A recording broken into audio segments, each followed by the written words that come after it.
You know, if I come over and you make me a homemade pie with your own homemade pastry, you serious? Sign me up for friendship, please. Hey guys, in this episode of That's Cool, we're gonna be making a delicious, scrummy, homemade pastry pie. Brewed vegetables in it, bit of olive, bit of oregano, bit of orange zest. Tune in.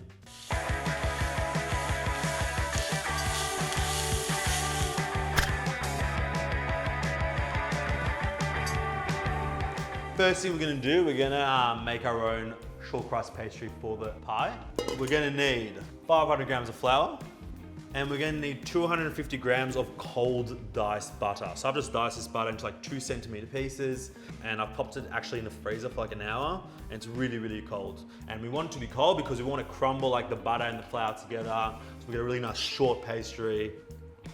And then we're just gonna start working the butter and the flour together. You could use a food processor for this, but doing it by hand is sort of like a nice thing to do. And especially if you're not very familiar with dough, I think doing stuff by hand just gives you a better understanding of like how flour works and like what does it mean to overwork the flour. I don't wanna like knead this dough together because then the flour sort of gets really strong and the gluten binds together. And then what happens is we have like a pretty hard pie shell, not a nice short crumbly one. And of course, if you're vegan or vegan, just use like vegan butter and it should pretty much work the same. Looking for like this sort of crummy consistency. If you like hold it together like that, it like sort of holds. I'm gonna give it a good whack of salt, about 120 mils of water here. And I'm just gonna probably add about 60 mils in. And we're just gonna try loosely bring the dough in together. So we don't want the dough to be like super, super wet, but we do want it to bind because we're gonna roll it out later. We're gonna put the filling in, and we don't want it to like break and be really annoying to work with. Probably need a tiny bit more water. So once we've got the right moisture levels, we're just gonna tip it onto our bench. If you don't have a white marble bench that's very suitable for pastry, that's completely fine. Any bench will do. It's all holding, and a few little cracks here and there is fine. So now I've just got like a airtight container over here. You can just use cling film as well. And let it rest for minimum half an hour. So onto our filling. Got one ginormous celeriac. Got 2 turnips, 1 parsnip. In the meantime, we can just make sure that our water's getting like hot. Cool. So this celeriac looks a bit intimidating, quite big. But I just like to trim off both sides. And then at this point, just sort of work your way around the celeriac. And if like you don't feel confident with your knife skills, you can sort of like hack it.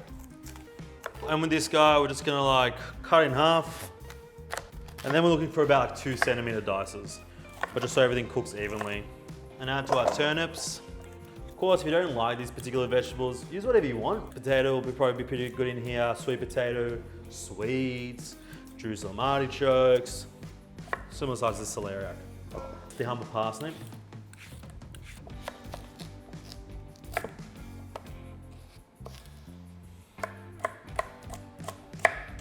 So, onto our water. Nice and hot, heavily seasoned. Ooh, chemistry. Cover, and they should take about 20 minutes. In the meantime, start thinking about everything else. First thing we're gonna do is just make sure our oven is put at 200 degrees. What we're gonna do, we're gonna brighten everything up a little bit. So I'm gonna use some oregano and some orange zest and olives, and that's gonna go into our pie mixture. So you probably want like a small handful of oregano, picked oregano. I'm just gonna roughly chop that. Then we can go in the zest of half an orange. And finally, a small handful of pitted Kalamata olives. Choose whatever olives you want. I would recommend to use like a salty sort of briny one, just for the flavor. Pop that in and set that aside. Wait for your vegetables cooked. I'll see you soon.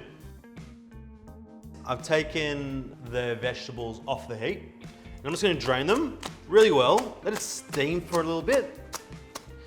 Because remember, the more water there is in there, the less flavor will get into our pie. Into here, we've got our oregano, olives, orange zest situation. I'm gonna pop our mix into here. And I'm just gonna give it a really good mix. And the reason why we put it in hot is because the heat gets all the smells and aromats, especially from the orange zest. And you can smell it straight away, guys. And you can see how I'm sort of like semi-mushing it. There's a bit of texture in there, but it also is a bit mushy, which is a nice thing, I think. And this one we're gonna taste it. And we're gonna think. And we definitely need salt. And we definitely need olive oil. Cool, and at this point, I'm just gonna spread it out like this in the bowl, just so it cools down quicker. I'm gonna pop it in my fridge or freezer for about 10 minutes till it cools down. Then we're gonna roll out our pastry, make a delicious pie. The best part of the day. Let's have a little bowl of flour because we're gonna need it to make sure we can keep our pastry from sticking. And obviously get your pastry, which is really nicely rested now. So I'll just separate the pastry into what I would say like 60-40, probably like that. The smaller bit is gonna go on the bottom and the bigger bit will go on top. If you can see it's starting to crack a little bit, I wet my hands and I'm gonna form it into like a disc with my wet hands. You're gonna see it's gonna start bringing stuff together. Get your flour on, bang. Flour on top, bang. Keep it nicely floured and moving at all times. That means if I'm doing like a few strokes like this, I'm gonna look at it, I'm probably gonna flip it over, drag a bit of flour with it, and pop it like that. And just make sure it's not gonna stick. And we want a really nice looking pie. I think that's an important thing. And I'm always feeling it like this, because I can check like how thick everything is. It's probably the best pastry I've made. It's a really good looking pastry. And we probably want it about 1/2 centimeter thick. Fold it on itself, and set it aside like that. Get yourself a tray, get a nice piece of parchment, and we're gonna put our smaller piece on the bottom. We're gonna cut a circle to match it. And with all these scraps over here, I'd keep these. You can freeze these scraps, you roll them out again once they're defrosted, put a little parmesan on top, bit of sea salt in the oven, 20 minutes. Beautiful. So at this point, we're gonna go get our filling.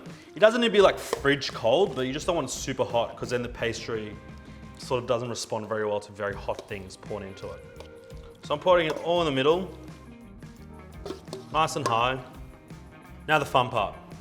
It's where it could all go very wrong. I'm gonna take my pastry really delicately. I'm gonna drag it on top. We're gonna do the same trimming process. So we're gonna sort of wrap our pie around the filling like that, get rid of all the air pockets. So as you can see, gently caressing the filling. So you can see it looks like a giant ravioli. Really press this down. And now we're gonna do a nice little crimp. So this is how I like to do it. I like to push this down and push another one down. I'm sure there's better crimpers out there than me. I'm just doing what these sausage fingers can do. Just call it rustic, then you can get away with anything. And now I've got one egg over here. Crack it in. And then we're gonna be really generous with the egg wash. This is what gives it that beautiful finish. And then we're just gonna go a little X in the middle. Beautiful.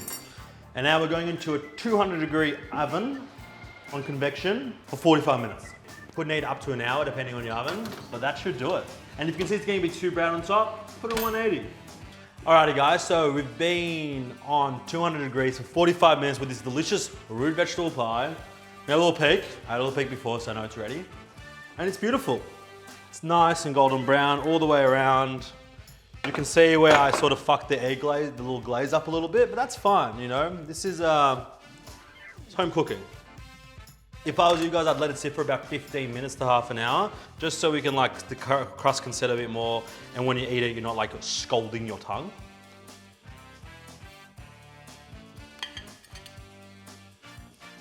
Thank you for tuning in today, guys, for this episode of That's Cooked. You can see we made a beautiful pie. Invite your friends over after lockdown if you're in Victoria.